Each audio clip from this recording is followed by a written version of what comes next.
SRP factory project ఆరంభంలో ఏదైతుందో ఈ ప్రాంతంలో వారికి ప్రత్యామ్నాయంగా ఒక వాణిజ్య పంటను సాగు చేసుకోవడానికి రైతాంగానికి అవకాశం కల్పింపజేయబడాలనే భావనతో ఏదైతుందో ఆ ఉమ్మడి రాష్ట్రంలో మెట్పల్లి అప్పుడు వర్జిరెడ్డి వెంకటేశ్వరరావు గారు శాసనసభ్యుడు బాధ్యత వహించినట్టు నేను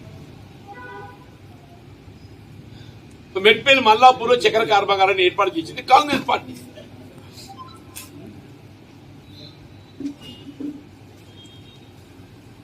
దాన్ని ప్రైవేట్ పరం చేసింది టీడీపీ బీజేపీ మిత్రపక్షం.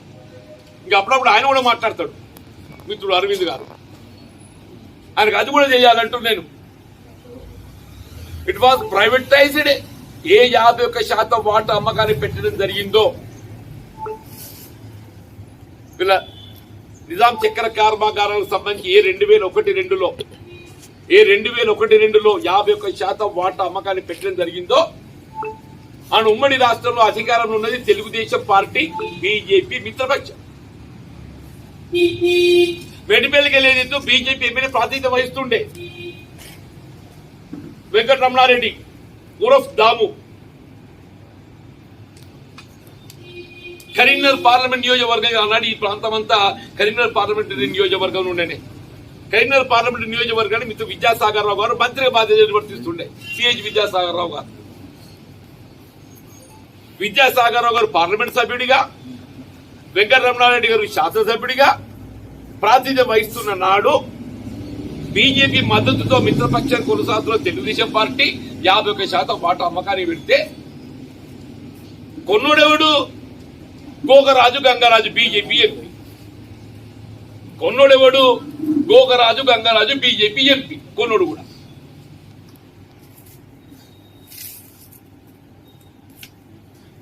తెలంగాణ ఉద్యమంలో ఇది ఒక ప్రధానమైన అంశం అని చెప్పంటున్నాం. ఈ ప్రాంత రైతాంగం అందరూ కూడా ఏదైతుందో తెలంగాణ రాష్ట్రం ఏర్పాటు కాబట్టినట్టయితే ఆ 51% ప్రైవేట్ పరం చేపట్టినటువంటి యొక్క వాటాను ప్రభుత్వం సేకరించి అందరూ ప్రైవేట్ యాజమాన్యంలో నిర్మింపబడుతున్న ఒక చక్కెర కర్మాగారాన్ని ప్రభుత్వ పరంగా నిర్మింపజేయబడి దొరుకుతుందని చెప్పి భావించడం.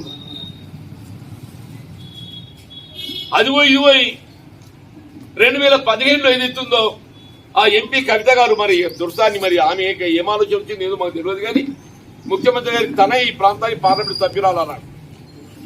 అప్పటి ముఖ్యమంత్రి కేసీఆర్ గారి తనయ కవిత గారి ప్రాంతానికి పార్లమెంట్ సభ్యురాలుగా ప్రాతినిధ్యం వహిస్తుండే. ఆయన ప్రైవేట్ రంగంలో నిర్మింపబడుతున్న ఒక చక్కెర కర్మాగారం 2015లో ఆయన మూతపడ్డాడు. ఇదే విద్యాసాగర్ రావు గారు అన్నాడు శాసనసభ్యుడు మెట్పల్లికి వెళ్ళి. నేను బాజిరెడ్డి గోవర్ధన్ గారు ఏతుందో అదే విద్యాసాగర్ పక్కబడి కూతురు పెట్టుకొని చక్కెర కర్మాగారం గురించి మాట్లాడుతున్నందుకు ఆశ్చర్యం కలుగుతుందని చెప్పంటే చేయలేదు. మాట నిజమే, సత్యమే. ఆనాడు 5 ఏళ్ళు పార్లమెంట్ సభ్యుడే ఉన్నా కానీ ఏదిస్తుందో నా బాధ్యత రాహిత్యం నేను చక్కెర కర్మాగారాన్ని పునఃప్రారంభం చేయలేకపోయినా నాకు మళ్ళీ ఒకసారి ఓటేది ఈసారి చేస్తా అని చెప్పి అంటున్నాడు. ఆడికల్ బుద్ధిమానమాట. ఆయన వైఫల్యం ఒప్పుకుంటూ ఉంటు అదేది ఆయన వైఫల్యం కనబడుతుంది. 5 ఏళ్ళు ఆయన పార్లమెంట్ సభ్యుడిగా ఉన్నాడు. కేంద్రంలో ఎన్డీఏ ప్రభుత్వం ఉన్నది. ఇదే మోడీ గారు అక్కడ ప్రధానమంత్రి. ఇదే అరవింద్ గారు ఏదైతుందో పార్లమెంట్ సభ్యుడు. 5 ఏళ్ళు ఏం చేయలేకపోయాడు. ఇవాళ మళ్ళా సన్నాయి నొక్కులు నొక్కుతున్నాడు. ఏదైనా ఏదైతుందో రాజకీయ పార్టీ ఆలోచన విధానం పరంగా కానివ్వండి, లేక ప్రజాప్రతినిధి యొక్క ఆలోచన విధానం కానివ్వండి చెప్పంటున్నా. ఇలా రైతాంగ సమస్యలు పరిష్కరింపజేయబడటానికి చెప్పంటుంది. ఏ పదవి హోదా ప్రధానం కాదు, నాకు ఏ పదవి హోదా ప్రధానం కాదు అని చెప్పంటున్నాను. I'm committed for sugar factory reopening. I'm telling. రేపు ఏదైతుందో కాంగ్రెస్ పార్లమెంటరీ అభ్యర్థిగా సరే ఇవ్వాలో రేపు నిర్ణయం అవుతుంది. ఎవరు అభ్యర్థి అవుతారని చూద్దాం. ఐఎమ్ హోపింగ్ దాన్ని నేను చెప్తున్నాను. ఐఎమ్ హోపింగ్, నేను ఆశిస్తున్నా కాబట్టి ఐఎమ్ హోపింగ్. రేపు పార్లమెంట్ అభ్యర్థి ఎవరైనా కానివ్వండి, విజయావకాశాలు ఎట్లా ఉండనివ్వండి, బట్ చక్కెర కర్మాగారం పునఃప్రారంభం చేయించే ఒక బాధ్యత నాది అని చెప్పండి. ఎందుకు? రాష్ట్రంలో కాంగ్రెస్ మొత్తం అధికారం ఉన్నది కాబట్టి. ఎందుకు చేయగలుగుతా? రాష్ట్రంలో కాంగ్రెస్ ప్రభుత్వం అధికారం ఉన్నది కాబట్టి అది పునఃప్రారంభం చేయగలిగేటువంటి ఒక అవకాశం కేవలం రాష్ట్ర ప్రభుత్వానికి మాత్రమే ఉన్నది. అది రాష్ట్ర ప్రభుత్వం ముఖ్యమంత్రి Revanth Reddy has committed for it అని టెల్లింగ్. మాకేదైతుందో మా కాంగ్రెస్ పార్టీ ఎన్నికల ప్రణాళిక మాకేదైతుందో మార్గదర్శి రాహుల్ గాంధీ గారు అయితే వారి జగిత్యాల పర్యటన సందర్భంగా మేడ్ ఇట్ క్లియర్.